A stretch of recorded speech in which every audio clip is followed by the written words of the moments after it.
Districts are having a lot of difficulties these days. They're seeing math scores at state and district levels and science scores, and they're not where we need to be for growing the future STEM economy. And if I'm a district leader, I really want to figure out how do I build a culture of success around math and science that can help every student, especially those students furthest from opportunity, really be able to see themselves in a position like that for a career.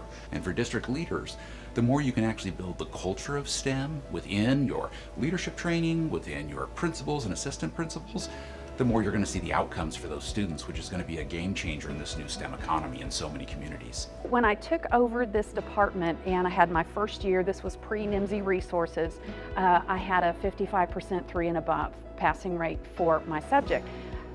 That did not meet my expectations for myself. I wanted higher than better than half. And then after 2 years of implementing the NMSI resources in my classroom this year, we had a 75% 3 and above in a Title I district. It's not like other training. It's hands-on.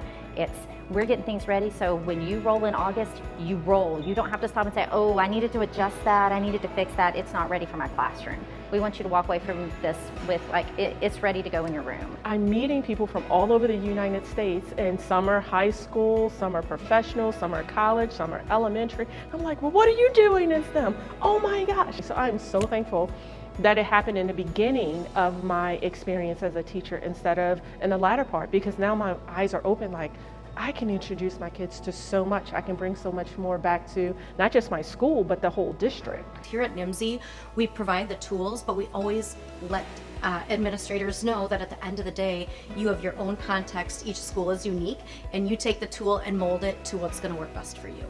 It's not just an abstract concept that you're trying to attach numbers to. Now you're thinking about the numbers in terms of real world, and not just a real world application from a book, but real world like here right now at school with your friends, with your peers, you know. The big win in NMSI, and I don't think it's just me, is it doesn't end Thursday afternoon. I don't leave and I never hear from you again.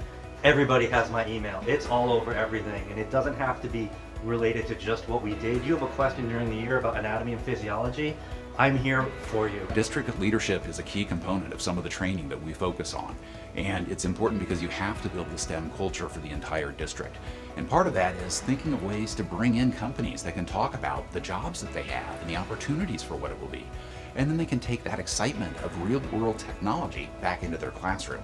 And it changes the idea of math is taught from a book to math is all around you, and you have an opportunity to be a part of the growth of the STEM economy.